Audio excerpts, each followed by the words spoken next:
Anga wale nyuman don wole be ka nyeshin awmo Mali kono ani Mali ko kan aw menu be ni maina keme ka nyamada ka nyeshin jabaranuma wala safa mu yabise sora aw fe sheri flati be bamananga kuna fonina mimi na wala like aw ye Mali kunga ani jien fan wala kunga ma fa ngoni ap masele bakuru ba kuna fonu fle Confenat, Conseil fédéral national des adeptes de la Tarikatel Tijaniya tasra anyamaya soko kada bela jele tuloka silama ukafo Khalifa Bamime Maroko Tijaniya kadara kono ni oye Shekame Tijani modeye abido Mali kono ka benime kalot le duru ye katase atleta ani sabamo nyongumero sigira singa Tijaniya nyamaya sofe kaseka wala like mawiye manyama nakunka anga jamana kono Mali dolati jekolo mi nyashimen dola ko nyanaboli ma Fédération Malienne de Football fema futi ale kundira Marsekalo tile segi temene unambe alla segi ka jira ka fo tile binani duru bi di amo be kadara kono mimi se ka to labon olubi se ka sabati chugo mi bamananga kuna poni na pabawe ye nununde meno ne swani ubi wala awiye au dangana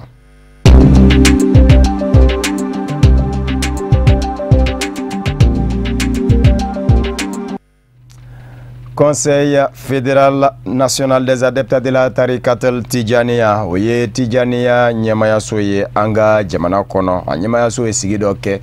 mingera kabeni sibirido abrikalo tlimuga ani konondoi kajira kafo Shekame Tijani mode Khalifa Ba Maroku jamana kono ni oye Sheikh Sidi Mohamed El Kebiri aleka ngana Mali jamana kono kadamine mekalo tle duru la katase atleta ani saba natamo ola wele blale do silamauma bela jelebise ka kumbel ko nyuma ko ke kanyeshi ama abina Mali kono Bamako ani marabulu chama abimununza loke tle damado imene kono ola minye sigimini okerabi Conseil fédéral national des adeptes de la Tarikatul Tijaniya fait Confenati akunde ye bela jelebise ka bo nali kalama anga maminungume akene ka Shirifla TV jabarani tokola oye Maretu Diallo anaka jatala Samba Traoré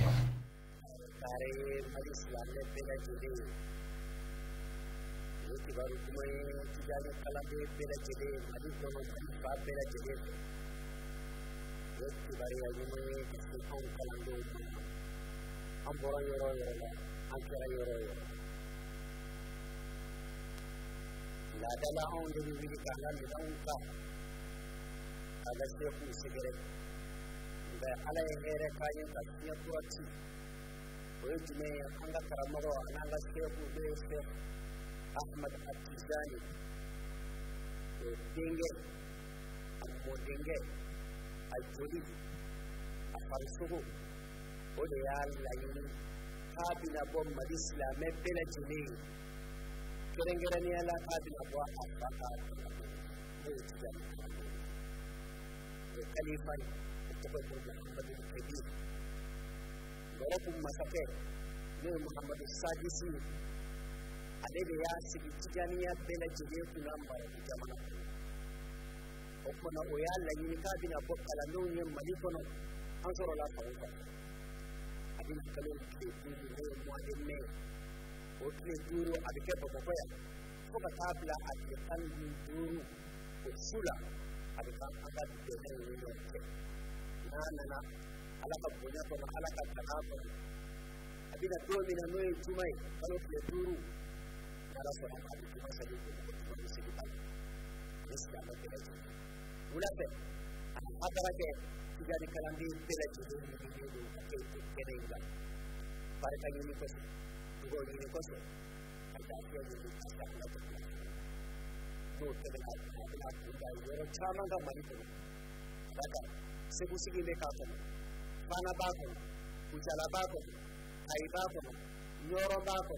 kulkani ba ko kati ba ko ko kuma na aditani yoro fedela ajiri ni do tijani kalande usilano ka boka kume ni bonya adika aka dugo ku aka dugo ta kajama be ani ke ni ala ko sabata ko kana ti be bara ikela ni bara nyon jekulu chama de be hakku ko wala birba ko groupement yo dem ko tay groupement la dal fay dalay donc anga bok ni ni de kayda ba islam de ko ko ko dal ko coopérative ak baarake ñoom baboye ata islami fana panga ko o wuro weleta ba islamo bere jere ka ko ka ban tibe bara ñoon jeklu doye amamay moy bali dum barko ni flag sectoria bara ñoon jeklu musi be kadri ko wala fana panga ko ko islamo wele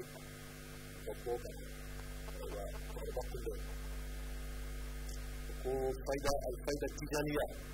to ne moye aka mo shafi garai ko fara kanga bo wele kan das la mo be kan anga jangan ka bre ko an ka mo bo no isi mo ko ko bi da de ma dan da kan ro de la ko ka mo ko bo ay yoro la ko ta yoro la ko kan ni la ko yoro la ko ta tsania ni le ta ko yoro la la ya ka ni do ko yoro la ya ni le ka ko ya ko ni ma ko di mo ma to na ko ma ko ta de ko ba ko Marse kalo tile segi anga jamana nyama kunye fusiri Mali ndulati nyanaboli jakulu Federation Malienne de Football fema futi ka bara udala ninga nani jakulu kura mingu mina ko nyanabo kama ko Konor kabeni ofena ye jenselegana ni ndulati nyanaboli jakulu fena kunye anga jamana dulon ka sabuke uluka sharia ni utabulu bara uye apumike sababu ye ka degundo fena lase anga demisene menu jitete sanda ani sanwolo mulanga ni nyongumela farafina demisenu ni nyonje oluye ojonjo wuli kanani oye Mali kono kadi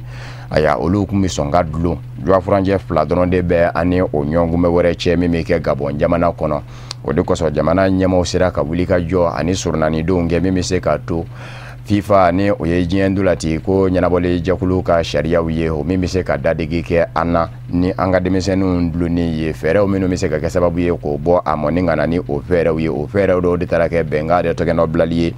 fema fudi manyema baba jara ani normalisation jakulu ni nyonje ni jamana nyama ka wuli ka joni uka chesiru wiye tile binani ani duru debi disa fema fudi manyema baba jara mo o tile binani ani duru kono ani comité de provisoire de normalisation du football Konor ani omo bijeka baraw buluda nyonve katase tile binani ani duru mono dafarasa aya minye yelema minone olu kanga ke olu nake o de cadre kono comité provisoire de normalisation du football Konor jumado mayakalo tile muga ani segi uye kuna foni dikana do sigi singa fema futi ere jabala la mingene ka isufu kulubali be FM nunzoro anga jakula jenyombe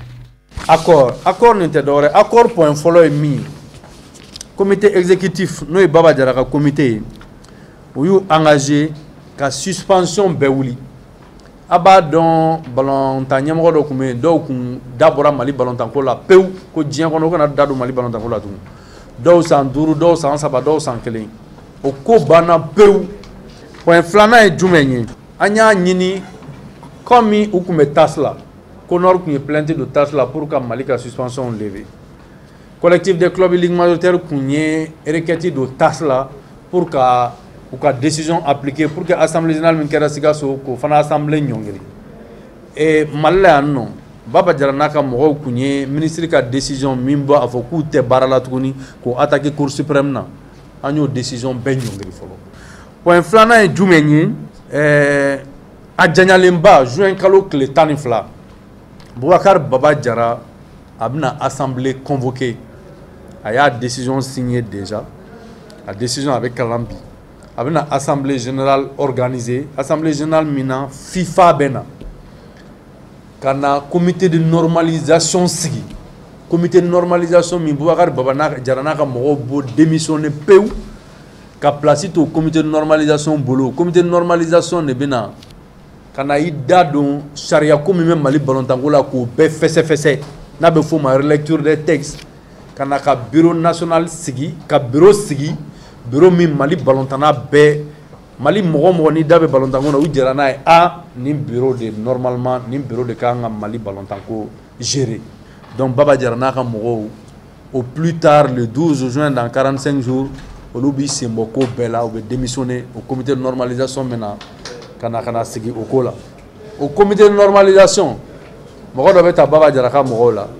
mogo do beta Mamadou Diba Fane ka mogo la mogo do beta comité de normalisation na pour casser ko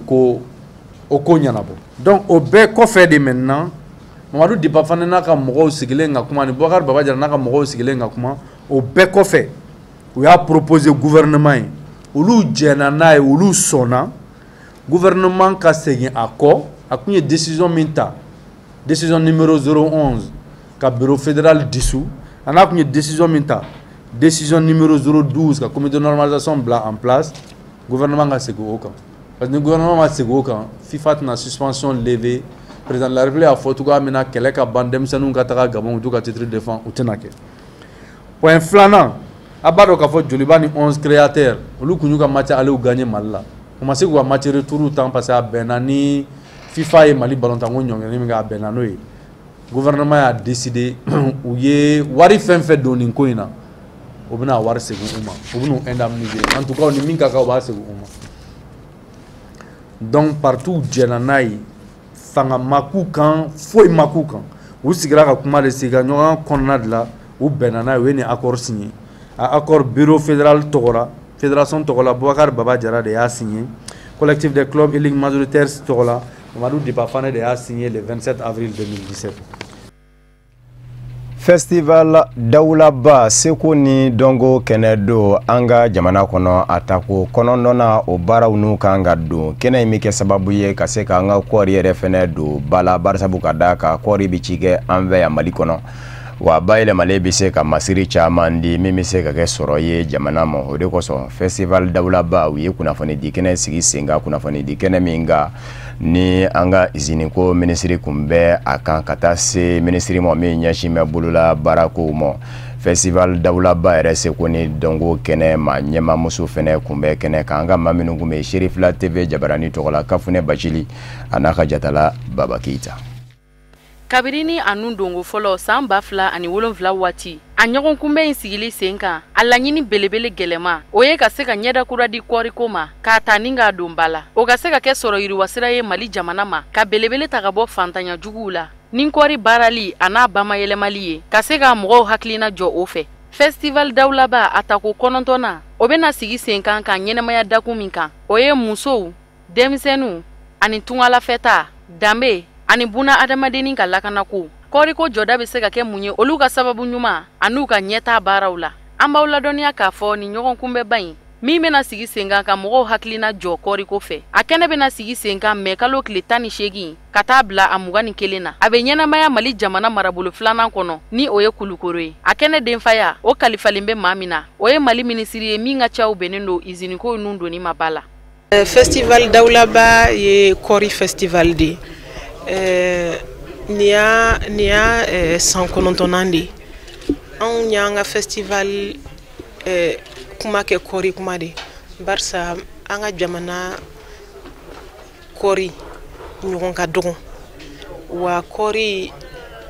ba yele Mali de be mogo ba chama deme kase ka balo Mali la o de ato kori kuma kera on bolo kuma nafamai barsa Mali fanga Mali donia one Mali ka dambe be kori de la o de ato festival ni re to Daoulaba be komina o de ato anya to ko ye wa bibi na mogo ni bi boyoro don ibita yoro don kori dun mogo ni bena ibe briefing kori de ni beta ibe mele ko kori kelen de la donc anga lada la kori place be kori sutura fene de barsa ame fini min do de ban sutura na folo ko fene ye problème barsa gele ami be Mali kambi nan sera ka anga kori bayelema mene Mali on fene sera ku ka kori fini do ina fo Burkina ba ke chugumi o fene be chaman bo anga gele ala festival be ke kalukura kletan shegi klenani do kletan shegi kata kletan klimugani konontona abike kulukuru de koma navu kuru kono amba ke badala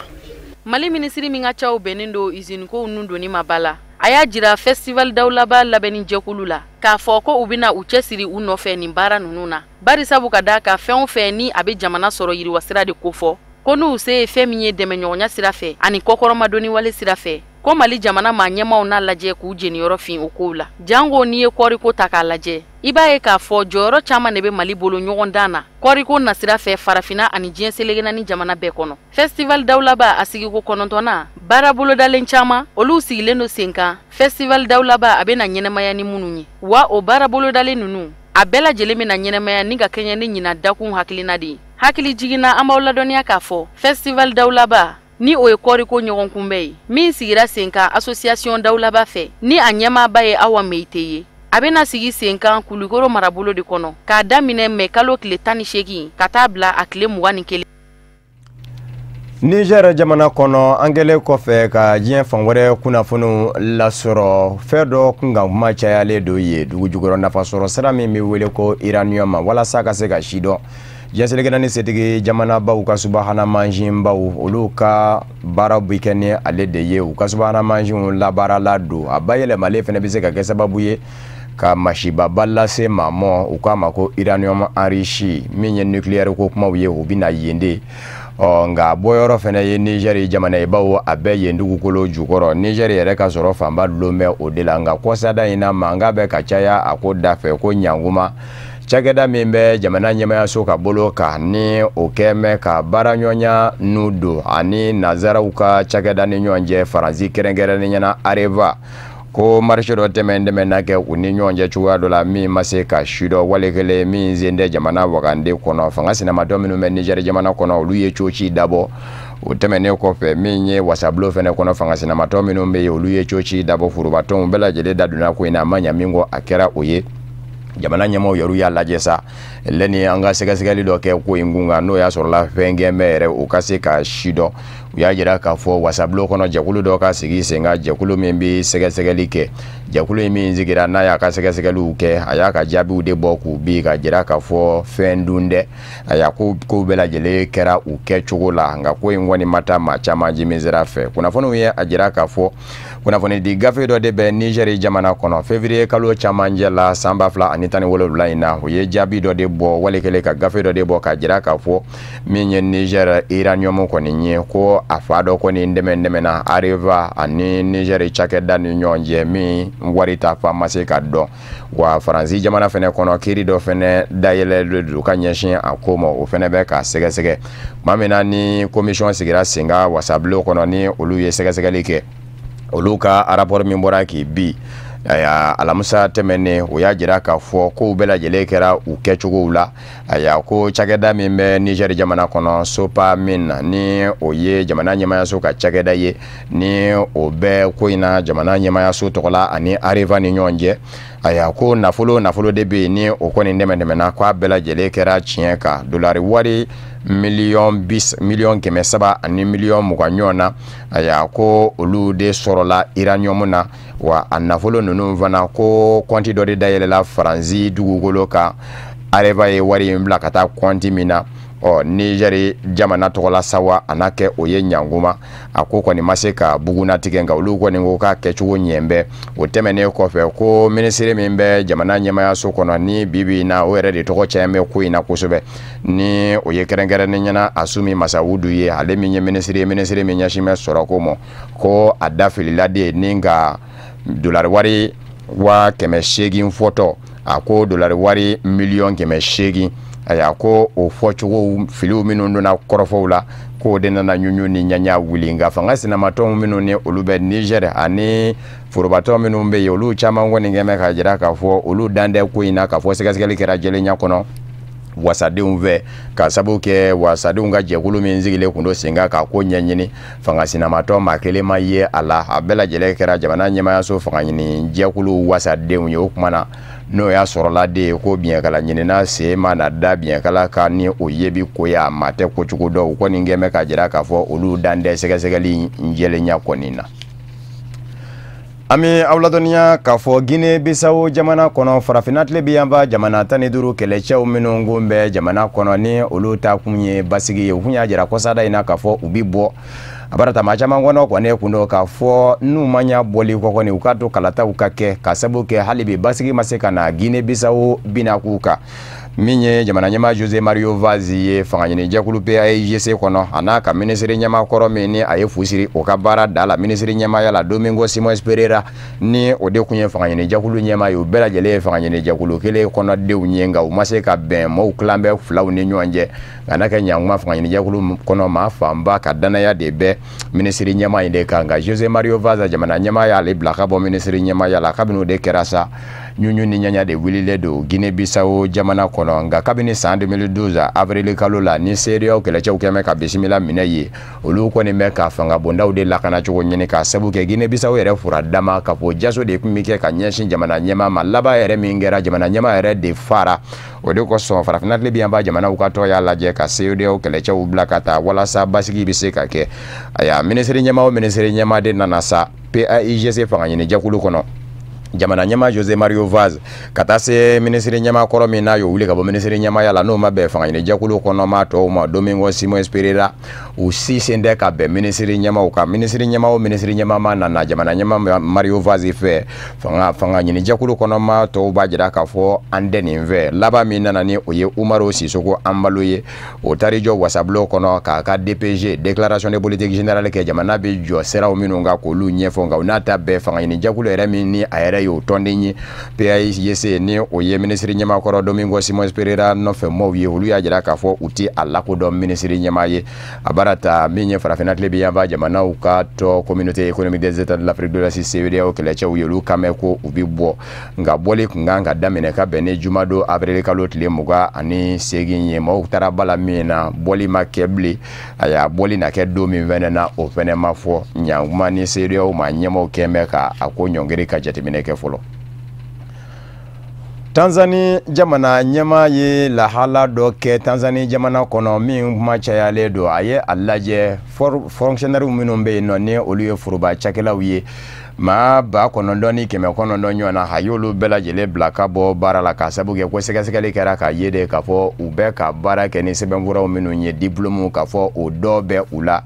k'a bɛɛ lajɛlen namaralen don o tumana k'u bɛɛ lajɛlen ni bilali ka kan an bɛ aw ladɔnniya k'a fɔ mars kalo daminɛ na min ye maa 19,900 ni 700 ɲɔgɔn na ye Tanzanie jamana kɔnɔ a kun fɔlen kun don ko olu bɛ baarada dɔw la jamana ka baaradaw nka n'i taara ye ka taa sɛgɛsɛgɛ i b'a sɔrɔ u tɛ yen u ko min ma ko emploi fictif o y'o de ye o tumana o maa 19,900 ni 700 in bɛɛ lajɛlen kɔni bɛ sara de ta kalo o kalo o ye jamana suɲɛ ye Tanzanie jamana ɲɛma John Magufuli a b'a fɛ ka fusiri o da la kunnafoniw ye a jira k'a fɔ nafolomugu min dara ka Tanzanie wagande da ko in senfɛ dolari wari miliyɔn 100 ani miliyɔn 7 de don o de kosɔn John Magufuli Tanzanie jamana ɲɛma a ko baarabaw de kɛra jamana ɲɛmayaso fɛ min bɛ se k'a to baaradaw bɛ se ka dayɛlɛ denmisɛnninw ye mɔgɔw bɛ se ka baara sɔrɔ nka n'a fɔra ko mɔgɔw bɛ jamana ɲɛmayaso yɛrɛ la gouvernement ka baara yɛrɛ la diplôme ngolo bɛ minnu bolo u bɛ ka baara kɛ ni o ye ko fɛn dɔw fɛn min tɛ bɛɛ